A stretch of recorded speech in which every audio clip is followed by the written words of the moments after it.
അസ്സലാമു അലൈക്കും വറഹ്മത്തുള്ളാഹി വബറകാതുഹു.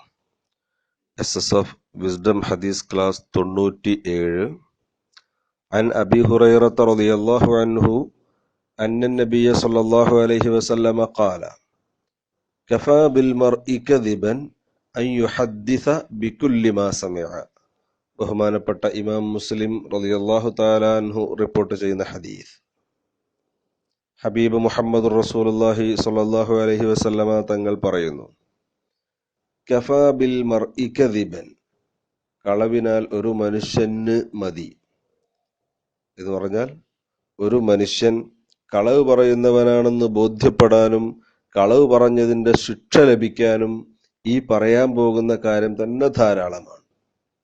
എന്താണത്?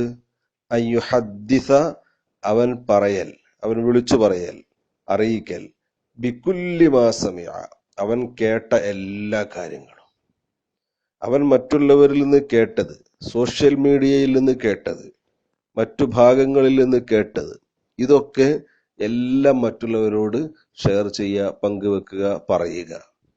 അതിന്റെ യാഥാർത്ഥ്യത്തെക്കുറിച്ച് അന്വേഷിക്കാനോ 100% അത് സത്യമാണെന്ന് ബോധ്യപ്പെടാനോ നിൽക്കാതെ കേട്ടതൊക്കെ മറ്റുള്ളവർക്ക് പകർന്നു കൊടുക്കുന്ന സ്വഭാവം, ഇത് ഒരു മനുഷ്യനെ സംബന്ധിച്ചിടത്തോളം അവന് കളവ് പറയുന്നവനാണെന്ന് ബോധ്യപ്പെടാൻ, അല്ലെങ്കിൽ അവൻ കളവിന്റെ വക്താവാണ് എന്ന് ബോധ്യപ്പെടാൻ ഇത് തന്നെ ധാരാളമാണ്. ഹബീബ നബി സല്ലല്ലാഹു അലൈഹി വസല്ലമ തങ്ങൾ ഇത് പറയുമ്പോൾ ഈ കാലഘട്ടത്തിൽ നാം വളരെയധികം സൂക്ഷിക്കേണ്ടതുണ്ട്. കാരണം നാം ഒക്കെ ഫേസ്ബുക്കിലും വാട്സാപ്പിലും ഒക്കെ കിട്ടുന്നതെല്ലാം തിരിഞ്ഞും മറിഞ്ഞും നോക്കാതെ ഷെയർ ചെയ്യുന്ന ആളുകളാണ് ചിലരെങ്കിലും. ഈ സ്വഭാവം നമ്മെ വലിയ അപകടത്തിലേക്കാണ് എത്തിക്കുന്നത്. അലാ ലഅനത്തുല്ലാഹി അലൽ കാദിബീൻ എന്ന് വിശുദ്ധ ഖുർആനിൽ അല്ലാഹു തആല പറഞ്ഞിട്ടുണ്ട്. കളവ് പറയുന്നവന്റെ മേലാണ് അള്ളാഹുവിന്റെ ശാപം. കളവ് പറയുന്നവർക്ക് അള്ളാഹുവിന്റെ ശാപമുണ്ടെന്ന് ഖുർആൻ ബോധ്യപ്പെടുത്തിയ സ്ഥിതിക്ക് ആ വിഭാഗത്തിൽ പെടാതിരിക്കാൻ നാം കിണഞ്ഞു പരിശ്രമിക്കേണ്ടതുണ്ട്. അതിനുവേണ്ടി നാം ചെയ്യേണ്ടത്, പ്രധാനമായും ചെയ്യേണ്ടത്, ഇത്തരം സോഷ്യൽ മീഡിയകളിൽ നിന്ന് നമുക്ക് ലഭിക്കുന്ന വോയിസുകൾ അത് 100% ഹക്കാണെന്ന് ബോധ്യപ്പെടാതെ ഒരിക്കലും നാം മറ്റുള്ളവർക്ക് ആ ആശയം പകർന്നു കൊടുക്കാനോ ഷെയർ ചെയ്യാനോ ഒന്നും പാടില്ല. അത്തരം വിഷയങ്ങൾ നാം ശ്രദ്ധിക്കുമ്പോൾ ഇത്തരം ദുഷ്പ്രചരണങ്ങൾ പാടെ കുറഞ്ഞു പോവുകയും ചെയ്യും. ഇത് ഷെയർ ചെയ്യാൻ ആളുകൾ ഉള്ളത് കൊണ്ടാണ് ഇത്തരം കുബുദ്ധികൾ അല്ലെങ്കിൽ ദുഷ്പ്രചരണത്തിന്റെ വക്താക്കൾ ഇത്തരം സംരംഭങ്ങളുമായി മുന്നോട്ട് വരുന്നത്. എന്നാൽ മറ്റുള്ളവർ ഇത്തരം പ്രവർത്തനങ്ങളിൽ നിന്ന് മാറി നിന്നാൽ, സത്യമാണെന്ന് ബോധ്യപ്പെടാതെ ഷെയർ ചെയ്യാതിരിക്കുന്ന ഒരു സാഹചര്യം വന്നാൽ അവരും ആ തെറ്റിൽ നിന്ന് പിന്മാറിയേക്കാം. ഇനി അവർ പിന്മാറിയാലും ഇല്ലെങ്കിലും നമ്മുടെ ആഖിറം സുരക്ഷിതമാക്കേണ്ടത് നമ്മുടെ ആവശ്യമാണ്. അതുകൊണ്ട് ഒരിക്കൽ പോലും 100% സത്യമാണെന്ന് ബോധ്യപ്പെടാത്ത ഒന്നും നാം ഷെയർ ചെയ്യരുത്. കാരണം അത് നമ്മുടെ ആഖിറത്തെ ബാധിക്കുന്നതാണ്.